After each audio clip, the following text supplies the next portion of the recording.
আসসালামু আলাইকুম। আশা করি সবাই ভালো আছো, সুস্থ আছো। আজকে আমরা এসএসসি রসায়নের এসএসসি রসায়নের একাদশ অধ্যায়ের যে আমাদের বিক্রিয়াগুলো আছে অর্থাৎ আহ, জৈব যৌগের পারস্পরিক রূপান্তর আমরা শিখব। জৈব যৌগের পারস্পরিক রূপান্তর পারস্পরিক রূপান্তর। আচ্ছা, আজকে আমরা এটা শিখব। তো আমাদের এই বিষয়টি পরীক্ষায় কিন্তু প্রায়শই আসতে দেখা যায়। অর্থাৎ তোমাদের এখান থেকে ২ থেকে ৩ টা কোশ্চেন হয়। তো এগুলোতে at least ২ টা কোশ্চেন কমন পাবাই। তো এই কোশ্চেনগুলো সাধারণত জৈব যৌগের পারস্পরিক রূপান্তর এগুলো থেকে আসে। অর্থাৎ অ্যালকেন থেকে অ্যালকিন, অ্যালকিন থেকে ধরো অ্যালকেন থেকে বলল অ্যাসিড তৈরি করো অথবা অ্যাসিড থেকে অ্যালকেন তৈরি করো। তো আমরা আজকে জাস্ট আমরা শিখব যে অ্যালকেন অ্যাল অ্যালকেন অ্যালকেন থেকে অ্যালকিন এবং অ্যালকাইন। তো এই তিনটা থেকে আমরা কিভাবে আহ, জৈব অ্যাসিড পর্যন্ত যাব, কিভাবে জৈব অ্যাসিড জৈব অ্যাসিড বা কার্বক্সিলিক অ্যাসিড, আচ্ছা জৈব অ্যাসিড পর্যন্ত যাব সেটা আমরা একটু শিখব। তাহলে আমরা প্রথমেই একটু যাই। তাহলে আমরা প্রথমে ধরো আমাদের ইথেন নিব। আমরা ধরো প্রথমে কি নিব, এইখানে ধরো আমরা ইথেন নিব। ধরো এখানে আমরা ইথেন নিলাম।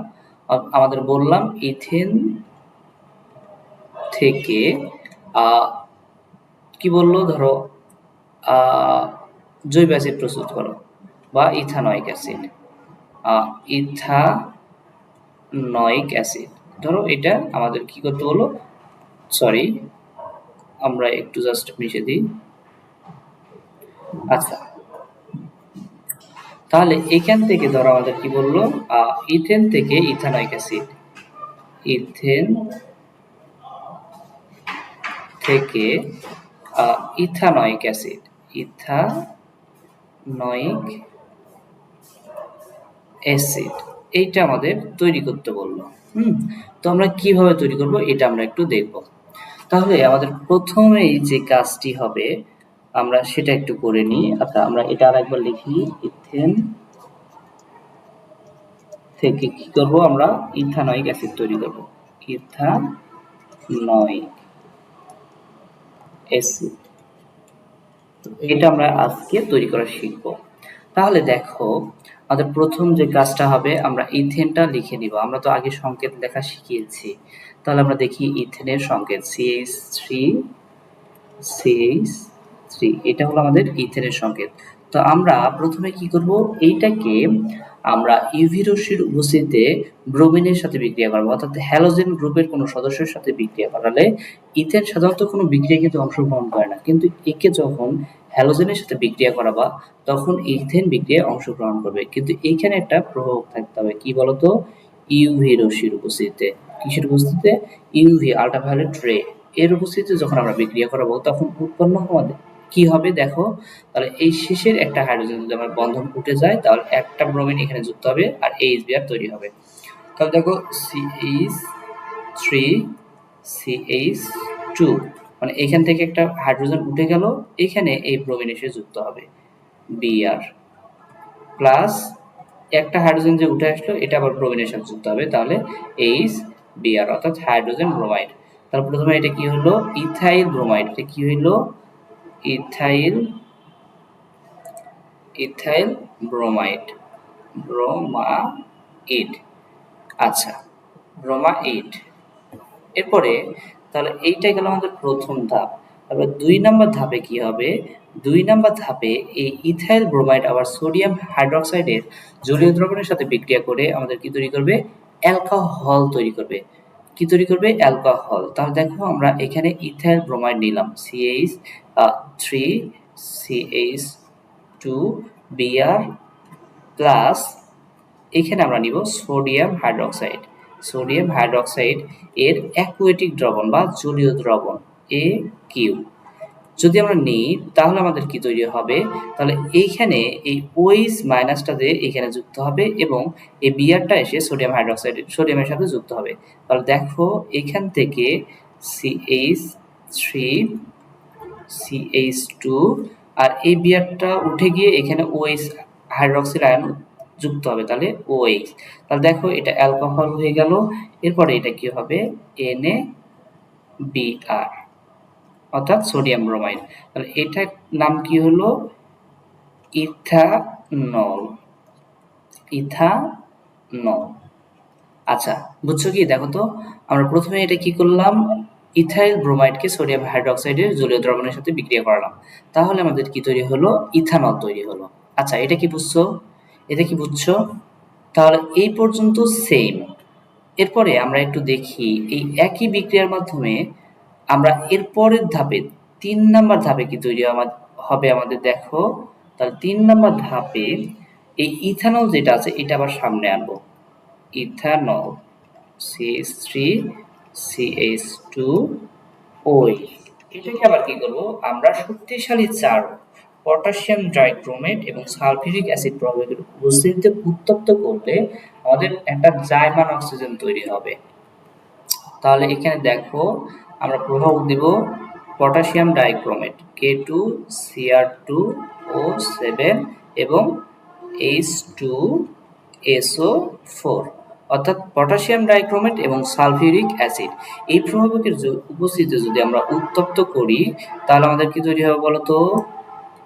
আচ্ছা, তাহলে আমাদের তৈরি হবে, আমরা কোন পেন নিয়ে বলতো, আচ্ছা এটা নিয়ে একটু, তাহলে আমাদের কি তৈরি হয় বলতো, এখান থেকে আমাদের একটু ১ মিনিট পেনটা একটু সুন্দর করি।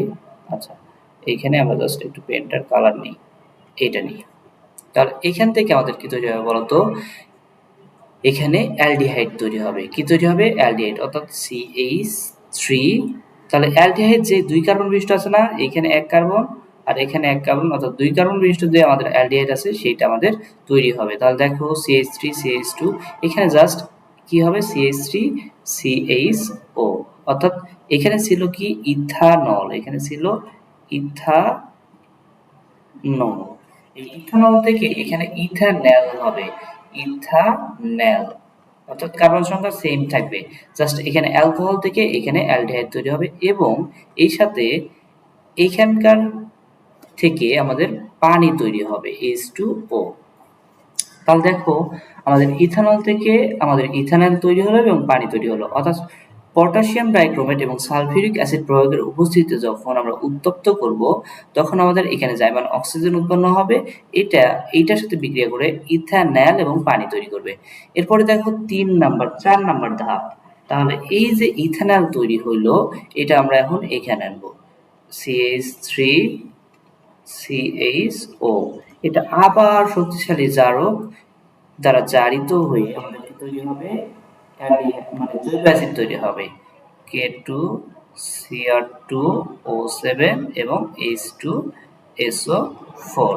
তাহলে দেখো এইখানে এই জাইমান অক্সিজেনটা যুক্ত হয়ে এখানে ছিল ইথানল, এখানে হবে ইথানোয়িক অ্যাসিড, এইটুকু CH3COOH। তাহলে এই সমীকরণ জাস্ট আমাদের ফলো করলেই হবে। তাহলে এটা ছিল ইথানল, ইথানল আর এটা হইল ethanoic acid, ethanoic acid acid. আচ্ছা, তাহলে দেখো আমরা এইভাবেই ইথেন থেকে আমরা ইথানোয়িক অ্যাসিড বুঝে গেলাম। আবার দেখো এখানে প্রথমে আমরা কি করলাম, ইউভির উপস্থিতিতে ব্রোমিনের বিক্রিয়া করালাম। ব্রোমিনের বিক্রিয়া করলে আমাদের কি তৈরি হচ্ছে, ইথাইল ব্রোমাইড, ইথাইল ব্রোমাইড এবং হাইড্রোজেন ব্রোমাইড। এরপরে আবার এটাকে আমরা সোডিয়াম হাইড্রোক্সাইডের জলীয় দ্রবণের সাথে বিক্রিয়া করালে ইথানল উৎপন্ন হবে। কি তৈরি হবে, ইথানল এবং সোডিয়াম ব্রোমাইড। এরপরে ইথানলকে আবার যখন আমরা শক্তিশালী জারক পটাশিয়াম ডাইক্রোমেট এবং সালফিউরিক অ্যাসিড দ্বারা উত্তপ্ত করতেছি তখন ইথানল এবং পানি তৈরি হচ্ছে। এরপরে যখন আমরা ইথানলকে আবার শক্তিশালী জারক দ্বারা জারিত করতেছি তখন কি হচ্ছে, ইথানোয়িক অ্যাসিড উৎপন্ন হচ্ছে। আচ্ছা, তাহলে এই সেম নিয়মে আমরা দেখব হচ্ছে 3 কার্বন বিশিষ্ট অর্থাৎ প্রোপেন থেকে ধরো আমরা বললাম প্রোপানয়িক অ্যাসিড, প্রোপানয়িক অ্যাসিড। তাহলে এটা আমরা দেখি, তাহলে আশা করি সব ক্লিয়ার হয়ে যাবে। তাহলে প্রথম ধাপে আমরা কি করব, প্রোপেনকে ইউভির উপস্থিতিতে ব্রোমিনের সাথে বিক্রিয়া করাবো, মানে হ্যালোজেনের সাথে প্রোপেনকে, অর্থাৎ CH। আচ্ছা আমরা এটা কালারটা একটু চেঞ্জ করি। আচ্ছা তাহলে দেখো এখানে আমরা কোন কালারটা নিই বলো তো, এটা নিই। আচ্ছা ঠিক আছে, তাহলে আমরা দেখি CH, এক মিনিট আমরা এটাকে মুছে দিই। হ্যাঁ এখন হয়েছে, ঠিক আছে। তাহলে আমরা এটা নিই, দেখো তাহলে আমরা প্রথমে করলাম কি CH, 3 CH2 CH3, এটা হলো প্রোপেন। এটার সাথে আমরা কি নিব, বিক্রিয়া করাবো হ্যালোজেনেট, অর্থাৎ ব্রোমিন নিলাম, হ্যালোজেন গ্রুপের একটা সদস্য Br2। কারণ এটা বিক্রিয়া করানোর পরে প্রভাবটা থাকবে হচ্ছে ইউভি, আল্ট্রাভায়োলেট রে। তাহলে এখান থেকে আমাদের কি তৈরি হবে, এখান থেকে তৈরি হবে আমাদের propyl bromide, CH3 CH2 CH2Br। অর্থাৎ দেখো এখানে শেষে একটা হাইড্রোজেন উঠে গিয়েছে, এখানে ব্রোমিন এসে যুক্ত হয়েছে, হয়ে তাহলে আমাদের কি তৈরি হলো, জাস্ট এখানে একটা ব্রোমিন যুক্ত হয়েছে, এই হাইড্রোজেন আবার এর সাথে যুক্ত হবে, তাহলে HBr। তাহলে এটা হলো প্রোপাইল ব্রোমাইড। কি হবে এটা, আমরা নামকরণটা একটু, আচ্ছা নামকরণটা আমরা একটু পরে করতেছি, জাস্ট এখন বলি, এরপরে কালার নিয়ে আমি একবারে করব। তাহলে 2 নাম্বার বিক্রিয়ার ক্ষেত্রে, আচ্ছা 2 নাম্বারটা একটু নিচে দিই। 2 নাম্বার ক্ষেত্রে দেখো এই প্রোপাইল ব্রোমাইডটা আবার এখানে আসবে, CH3 CH2 CH2Br প্লাস, আচ্ছা এই প্লাসটা এখানে দিলাম, প্লাস আমরা কি করব, এখানে সোডিয়াম হাইড্রোক্সাইডের জলীয় দ্রবণ যোগ করব, AQ। তাহলে এখানে কি তৈরি হবে বলতো, এখানে জাস্ট OH টা বি এর জায়গায় বসে যাবে, অর্থাৎ অ্যালকোহল তৈরি হবে। তাহলে CH3 CH2 CH2OH প্লাস এই যে Na ছিল, এখানে বিআরটা এসে বসে যাবে, তাহলে NaBr। আশা করি বুঝছো। এরপরে দেখো তার মানে এইখানে জাস্ট খালি এইটা এসে যুক্ত হয়েছে, আর এটা এইখানে এসে যুক্ত হয়েছে।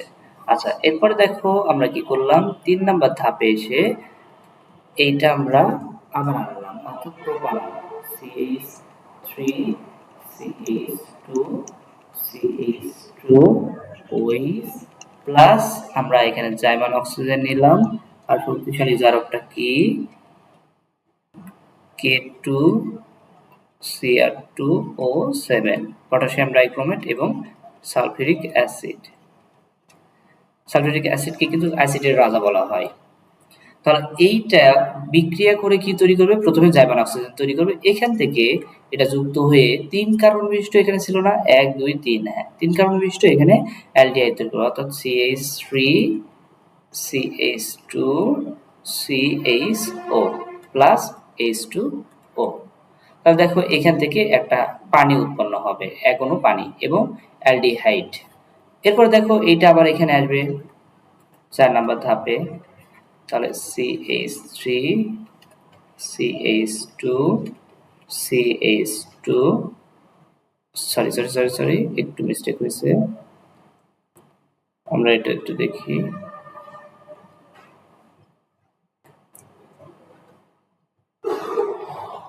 আচ্ছা ঠিক আছে, তাহলে আমরা হয়েছে, তাহলে দেখো তাহলে CH3 CHO, এইটা প্লাস জাইমান অক্সিজেন, তাহলে এইখানে দিলে কি হবে, আবার এই প্রভাবগুলো আসবে, K2 Cr2O7 প্লাস,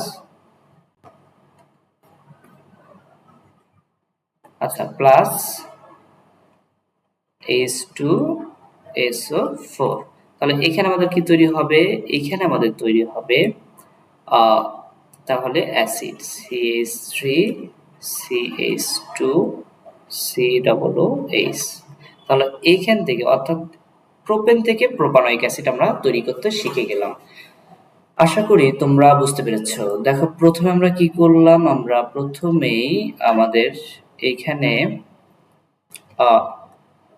প্রথমে যে কাজটা করলাম সেটা হলো যে আমাদের যেটা আছে সেটা নিলাম, হ্যাঁ, প্রোপেন নিলাম, এরপরে ব্রোমিনের বিক্রিয়া করিয়ে ইউভির উপস্থিতিতে আমরা ইথাইল প্রোপাইল প্রোপাইল ব্রোমাইড উৎপন্ন করলাম, ব্রোমাইড,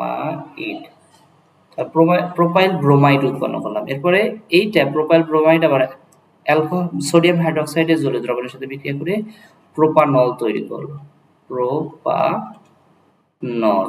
আচ্ছা, এরপরে এই প্রোপানলটা আবার শক্তিশালী জারক দ্বারা জারিত করে প্রোপানল তৈরি হলো, প্রোপানল। এরপরে এটা আবার জারিত করে প্রোপানয়িক অ্যাসিড তৈরি হলো, প্রোপানয়িক অ্যাসিড। আশা করি বুঝতে পেরেছ। আচ্ছা, এরপরে দেখো আমরা অন্য একটা করি, তাহলে আশা করি আমাদের আরো একটু ক্লিয়ার হবে। এখন আমরা প্রোপেন থেকে এবং প্রোপিন থেকে আমরা কিভাবে করবো সেটা একটু খালি জাস্ট দেখিয়ে দিই। ধরো প্রোপিন বা আচ্ছা প্রোপিন থেকে লিখি, প্রোপিন থেকে আমাদের কি তৈরি করতে হবে, প্রোপানয়িক অ্যাসিড, প্রোপানয়িক অ্যাসিড। আচ্ছা, আমরা এটা দেখি, প্রোপিন থেকে প্রোপানয়িক অ্যাসিড আমরা তৈরি করব, ঠিক আছে। আচ্ছা, আশা করি তাহলে এইটুকু আমরা বুঝে যাব। হ্যাঁ, ঠিক আছে, তাহলে প্রোপিন থেকে আমরা কি তৈরি করব, প্রোপানয়িক অ্যাসিড কিভাবে তৈরি করব এটা একটু জাস্ট দেখি। তো প্রথমে আমরা কি করব, প্রোপিনকে, অর্থাৎ ধরো আমরা প্রোপিন নিলাম CH3, আচ্ছা প্রথমে আমরা, ঠিক আছে শেষে দিই, CH3 CH ডাবল বন্ড, ধরো CH2, তাহলে আমাদের এটা প্রোপিনের সংকেত লিখলাম। এরপরে দেখো আমরা কি করব, এটাকে এখানে আমরা হাইড্রোজেনের সাথে বিক্রিয়া করাবো, হাইড্রোজেনের সাথে কার উপস্থিতিতে, নিকেল প্রবাহকের উপস্থিতিতে। নিকেল প্রবাহকের উপস্থিতিতে 180 ডিগ্রি সেলসিয়াস থেকে 200 ডিগ্রি সেলসিয়াস তাপমাত্রায় যদি নিকেল প্রবাহকের উপস্থিতিতে এটাকে বিক্রিয়া করায় তাহলে কি উৎপন্ন হবে, তাহলে আমাদের এখান থেকে উৎপন্ন হবে, এখান থেকে অ্যালকেন তৈরি হবে, CH3 CH2 এরপরে CH3। তো দেখো নিকেল প্রবাহকের উপস্থিতিতে যখন আমরা এটা উত্তপ্ত করলাম ডিরেক্ট এটা তৈরি হলো। আচ্ছা, আরো অন্যান্য ভাবে করা যায়, কিন্তু প্রথমে যেহেতু শিখাচ্ছি আর তোমরা নতুন, সো এটা সহজভাবে শিখো। তাহলে দেখো এটা বুঝলা। এরপর আমরা কি করব, এই প্রোপেনকে আবার আগের মতো কি করব, ইউভির উপস্থিতিতে বিক্রিয়া করাবো। ইউভির উপস্থিতিতে আমরা কি করব, প্লাস বিআর এর সাথে আমরা ইউভির উপস্থিতিতে বিক্রিয়া করাবো, ইউভি। তাহলে এখানে কি তৈরি হবে, propyl bromide, CH3 CH2 CH2 Br plus HBr। এরপরে দেখো আগের যে সমীকরণটা ছিল আমরা এখান থেকে 3 নাম্বার 4 নাম্বার 5 নাম্বার এই সমীকরণ করলে আমরা প্রোপেন থেকে আমরা প্রোপানয়িক অ্যাসিড যেতে পারবো। আচ্ছা, আশা করি তোমরা বুঝতে পেরেছো। তাহলে এটা কি বুঝছো যে প্রোপেন থেকে তোমরা কিভাবে প্রোপানয়িক অ্যাসিড, ঠিক তেমনি ইথিন যদি থাকে, ইথিন থাকলে তোমরা কিভাবে ইথানয়িক অ্যাসিড তৈরি করবা এটা আমাকে একটু কমেন্ট বক্সে জানাবা লিখে। আচ্ছা, এরপর আমরা শিখি যে প্রোপানয়িক অ্যাসিড, প্রোপাইন, ধরো প্রোপাইন বললাম, প্রোপাইন, এখান থেকে তোমরা প্রোপানয়িক অ্যাসিড, প্রোপানয়িক অ্যাসিড এটা কিভাবে তৈরি করবা সেটা আমরা একটু শিখে নিই। তাহলে ধরো প্রোপানয়িক অ্যাসিড যখন তৈরি করতে যাবা আমাদের প্রথম কাজটা থাকবে, আমরা প্রোপাইনটা কি এটা একটু লিখে নিব। ধর 3টা কার্বন দিলাম, হ্যাঁ, তো একটা আর এখানে দ্বিবন্ধন আমরা দিলাম, জাস্ট হাইড্রোজেনের হাত মিলে দিব, এক, এখানে দাও 4টা হয়ে গেছে, হাইড্রোজেন দিলাম না, এখানে আমরা হাইড্রোজেন দিলাম। আচ্ছা, এখানে 3টা, ঠিক আছে। তাহলে এরপরে আমরা কি করব, এর সাথে আমরা আগের মতো হাইড্রোজেন সংযোজন ঘটাবো, এখানে আমরা 2 দিয়ে গুণ করে সমতা করে নিই। তাহলে প্রভাবটা থাকবে নিকেল আর 180 থেকে 200 ডিগ্রি সেলসিয়াস তাপমাত্রা। আচ্ছা, তাহলে এইটা যখন বিক্রিয়া ঘটাবো দেখো 4টা হাইড্রোজেন এসে 4 জনের, মানে এইটা দেখো 2টা যুক্ত হবে এইটার সাথে আমাদের, মানে এইটার সাথে আমাদের যদি 3টা না 2টা আর এটার সাথে একটা, তাহলে আমাদের প্রোপেন তৈরি হবে, প্রোপাইন থেকে প্রোপেন। অর্থাৎ দেখো আমরা এটা লিখি, এরপরে মাঝখানে সি ছিল, এরপরে সি। তাহলে দেখো এইখানে একটা যুক্ত হইলো, তাহলে দুইটা, এইখানে দুইটা, আর এখানে যা আছে তাই। তাহলে এটা আমাদের প্রোপেনের সংকেত হয়ে গেল। এটা আমাদের প্রোপেনের সংকেত হয়ে গেল। তাহলে দেখো এখানে দুইটা, এখানে দুইটা, আর এখানে তো সেম। তাহলে এটা হলো আমাদের প্রোপেন, অর্থাৎ এখানে যখন আমরা হাইড্রোজেন যোগ করব তখন আমাদের প্রোপেন তৈরি হবে। প্রোপাইন থেকে যখন হাইড্রোজেন যোগ করব তখন কি হবে? প্রোপেন তৈরি হবে। এরপরে আমাদের আগে যে ধাপ আছে এইখানে করলাম, তাহলে এইটাই, অর্থাৎ প্রোপাইন থেকে আমরা কি করব? ব্রোমিনের সাথে যোগ করে প্রোপাইল ব্রোমাইড তৈরি হবে, এবং প্রোপাইল ব্রোমাইডের সাথে সোডিয়াম হাইড্রোক্সাইড এর জলীয় দ্রবণ যোগ করলে প্রোপানল, এরপরে যদি শক্তিশালী জারক দ্বারা জারিত করি প্রোপানল, এরপরে প্রোপানয়িক অ্যাসিড তৈরি হবে। তো আশা করি বুঝতে পেরেছো। তাহলে ধরো এইটা করলাম, এখন ধরো ইথাইন থেকে, ইথাইন, এখান থেকে আমরা ইথানয়িক অ্যাসিড যাব, পারবা না? ইথানয়িক অ্যাসিড, এটা কি পারবা না তোমরা? অ্যাসিড, আচ্ছা, এটা আশা করি পারবা। তাহলে ইথাইন আমরা লিখব প্রথমে CH ট্রিপল বন্ড CH, এটাকে আমরা কি করব? হাইড্রোজেন সংযোজন ঘটাবো। হাইড্রোজেন যখন আমরা সংযোজন ঘটাবো তাহলে আমাদের কি তৈরি হবে? নিকেল পাবো, আর এখানে তাপ দিবে 180 থেকে 200 ডিগ্রি সেলসিয়াস। তাহলে এইটা যখন আমরা ঘটাবো তখন আমাদের কি তৈরি হবে? ইথেন তৈরি হবে। এরপরে ইথেন তৈরি হওয়ার পরে আমাদের প্রথম যে বিক্রিয়াটা দেখিয়েছিলাম সেইটা, আচ্ছা, আর প্রথম যে বিক্রিয়াটা দেখালাম সেইটা আমাদের জাস্ট করলেই হবে। আচ্ছা, প্রথম বিক্রিয়া অর্থাৎ এইটা আমরা যে করেছিলাম, ইথেনের পরে এরপরে ব্রোমিন যুক্ত হবে, তাহলে ইথাইল ব্রোমাইড, এরপরে আবার সোডিয়াম হাইড্রোক্সাইডের জলীয় দ্রবণ যুক্ত হবে ইথানল, এরপরে শক্তিশালী জারক দ্বারা জারিত করলে প্রথমে ইথানল, পরবর্তীতে ইথানয়িক অ্যাসিড তৈরি হবে। তো আজকে আমাদের এইটুকুই ছিল। আর তোমরা যারা চ্যানেলে নতুন তারা দয়া করে চ্যানেলটিকে সাবস্ক্রাইব করবা এবং বেশি বেশি শেয়ার করবা, যাতে তোমাদের ফ্রেন্ড যারা আছে তারা উপকৃত হয় এবং আমরা পরবর্তী আরো অনেক ক্লাস দিতে পারি। তো আরো ইন্টারেস্টিং ক্লাস আসবে, আশা করি এই চ্যাপ্টারটি তোমাদের জন্য খুব সহজ হয়ে যাবে। ধন্যবাদ, আসসালামু আলাইকুম।